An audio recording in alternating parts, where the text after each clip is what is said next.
আজ দেখতে পাচ্ছ তো বৌদির মুডটা কীরকম গরম, পুরো একদম ফুল হাই ভোল্টেজে আছি, কিন্তু একদম কোনো এটা ওটা কোনো কথা না, একদম কোনো এটা ওটা না, ফটাফট পুরো ভিডিওটা দেখবে, ঠিক আছে? তোমাদের কথা মতন 10 মিনিট করে ভিডিও দিচ্ছি এখন থেকে।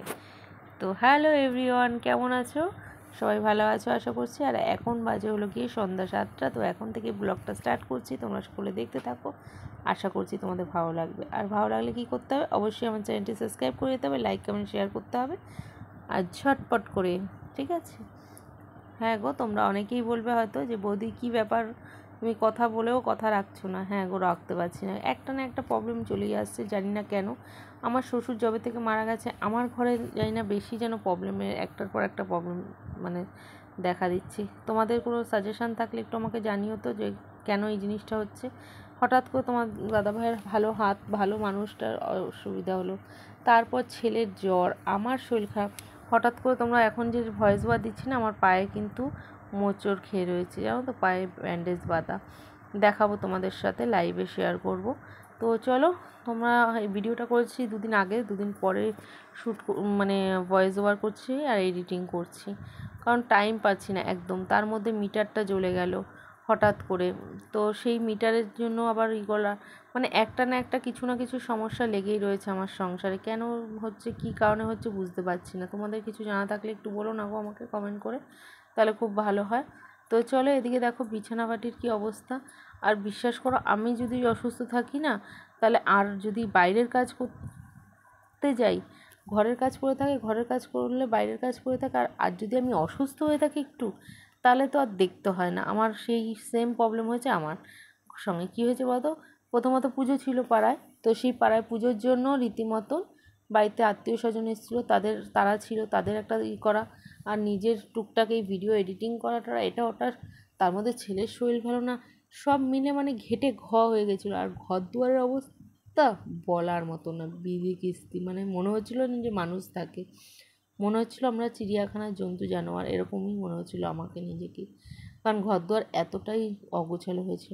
তো ভাবলাম ঘরদুয়ার গোছাতে যাবো, এর মধ্যে ভাবলাম চলো তো তোমাদের সঙ্গে, তোমরা সবসময় আমার বেড ক্লিনিংয়ের ভিডিও পছন্দ করো, পরিষ্কার করা জিনিসগুলো তোমরা বড্ড পছন্দ করো, তো সেটার জন্যই তোমাদের সামনে এই ভিডিওটা নিয়ে চলে আসলাম।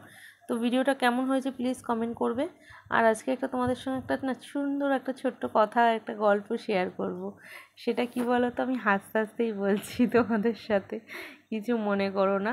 হয়তো বলবে বৌদি আগে গল্পটা বলার আগে তুমি হাসছো, তাহলে কি হাসার কোনো গল্প? হ্যাঁ, বলতে পারো অনেকটা হাসারই গল্প। মানুষকে অনেকভাবে অনেক কিছু চেনা যায়, জানো তো।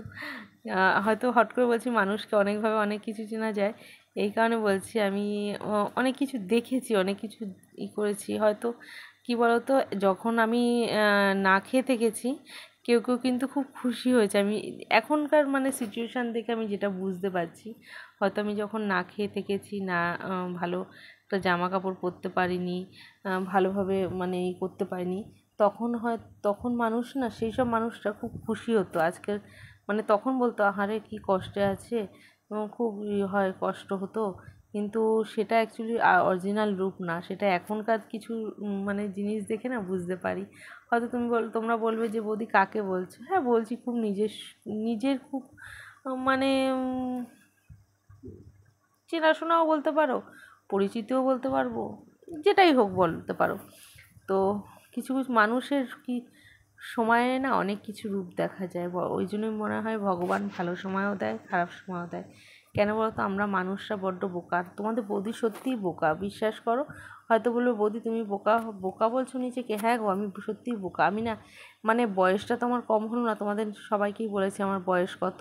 তো এত বয়সেও না আমি মানুষকে এখনও পর্যন্ত চিনতে পারলাম না, যে কে আমাকে অরিজিনাল ভালোবাসে, কে আমাকে দেখানো ভালোবাসে, কে আমার কতটা আপন, কে আমার কতটা পর। বিশ্বাস করো প্রচণ্ড মানে আজকে একটা মানে কীভাবে বলবো তোমাদের, নিজেও মানে বুঝে উঠতে পারছি না যে আমাকে কিভাবে নিজেকে সন্তুষ্ট দেবো, যে মানুষকে চিনতে পারিনি বলে সেটার জন্য যে হ্যাঁ চলো ভাই আমি বোকা, আমার তাতে খুশি। আর না আমি মানে ঠকে গেলাম সেটাতে বলবো যে হ্যাঁ চলো আমি এই বয়সে এসেও ঠকে গেলাম। কোনো ভালোবাসা না। আবার কেউ বলো না যে বৌদি কারো প্রেমে টেমে পড়েছো, না গো প্রেমে টেমে পড়া না, প্রেমে পড়ার আর ইচ্ছে নেই, কারণ সময়ও নেই। অলরেডি ছেলে আমার একটা আছে, তোমরা দেখতেই পেয়েছো। হ্যাঁ, আবার এটাও হয়তো বলবে যে বৌদির ছেলে আছে তো কী হয়েছে, এই বয়সে কি প্রেমে পড়া যায় না?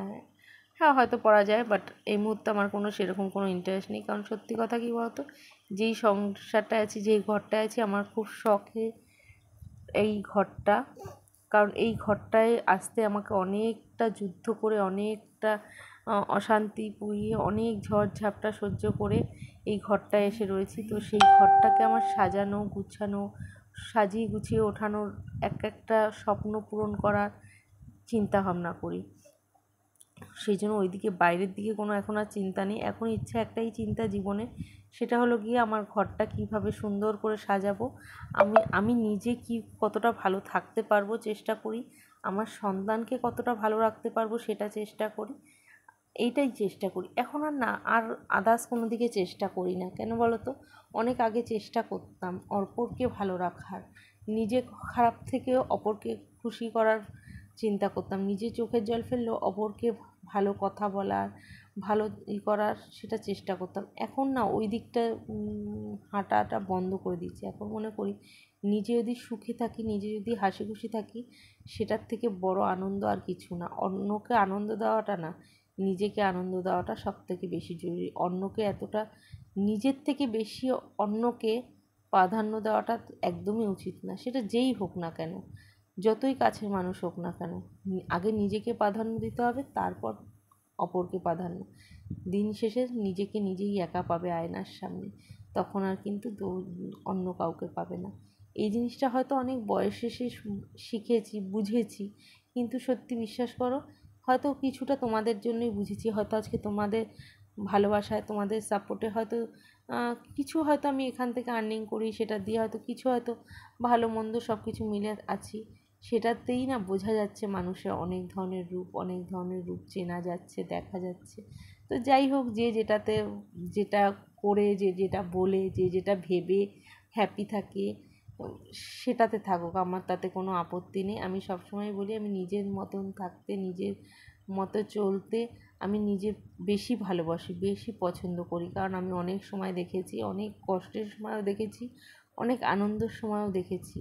কষ্টের সময় আমি কাউকে পাইনি, আনন্দের সময় অনেক লোক ছিল। তাই জন্য বিশ্বাস করো, ওই জন্য না একটা শপথ নিয়েছি এখন থেকে, যে নিজেকে ভালোবাসবো, নিজেকে কীভাবে ভালো রাখতে হবে সেটা করব, নিজের সন্তানকে কীভাবে ভালো রাখতে হবে, ভালো থাকতে হবে, এবং নিজে যেই জায়গাটায় আছি সেই জায়গাটা সুন্দর থেকে আরও সুন্দর করে তোলার চেষ্টা করব। মানে যতটা আমার ক্ষমতার মধ্যে, এই না যে আমার ক্ষমতার বাইরে যে আমি চেষ্টা করব, হ্যাঁ আমার ক্ষমতা যতটা, ততটার মধ্যে আমি থেকে চেষ্টা করব। তো সেটাই তোমাদের সঙ্গে শেয়ার করছি। দেখো, বিশ্বাস করো, আজকে না মানে খুব আনন্দ লাগছে, নিজেকে নিজে আনন্দ লাগছে যে আজকে মনে হয় ফাইনালি আমি লোক চিনতে পারলাম শেষ পর্যন্ত। তো যাই হোক, চিনতে তো পেরেছি, এখন যদি এই চেনাটা কাজে লাগাতে পারি তাহলেই মনে হয় উপকার হবে আমার।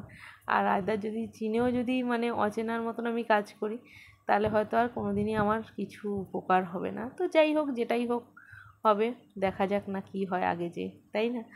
আর যেটা হয় তোমরাও দেখতে পাবে। আর ওই জন্য তোমাদের সবসময় বলি, বৌদির ছোট্ট ছোট্ট স্বপ্নগুলো, বৌদির বেশি কিছু বড় স্বপ্ন নেই, ছোট্ট ছোট্ট স্বপ্ন, ছোট্ট একটা সংসার বৌদি, সেই ছোট্ট সংসারকে সুন্দর করে সাজিয়ে তোলার স্বপ্ন, সুন্দরভাবে ছেলেকে নিয়ে বাঁচার স্বপ্ন, এটাই দেখি, এটাই এখন চিন্তা, এটাই এখন আমার স্বপ্ন। বিশ্বাস করো, আর কোনো কিচ্ছু নেই। যে ছেলেটা একটু ভালোভাবে বড় হবে, মানুষের মতন মানুষ হবে, এটাই চিন্তা করি, আর কিছু না। হ্যাঁ, এতে হয়তো অনেকে বাজে কমেন্ট করবে, নিজে মানুষ হওনি, ছেলেকে কি মানুষ করবে। দেখো, ওটা ভুল কথা। নিজে যেটা করছি সেটা হয়তো কিছুটা কারণ হতে পারে আমার সংসারের জন্য। আমি তোমাদের বারবারই বলছি, আমার সংসারের জন্যও কিছুটা করছি। তো সেই কারণবশত আমার সংসারটাকে ভালো রাখার যেহেতু দায়িত্ব, আমার সন্তানটাকে ভালো পড়াশুনো, ভালো খাওয়া, ভালো পড়া, সব কিছু দেওয়ার দায়িত্ব যখন আমার, সেই জিনিসটাকে আমাকে অনেক কিছুতেই মেনটেন করতে হবে। তো জানি না কী হবে আগে, যে তোমরা আশীর্বাদ করো যেন বৌদি ভালোভাবে চলতে পারে, ভালোভাবে থাকতে পারে, আর বৌদির সন্তানটা যেন অনেক ভালোভাবে আমার পুচু সোনা, মানে আমার ছেলে যেন খুব ভালো মনের একটা মানুষ হয়।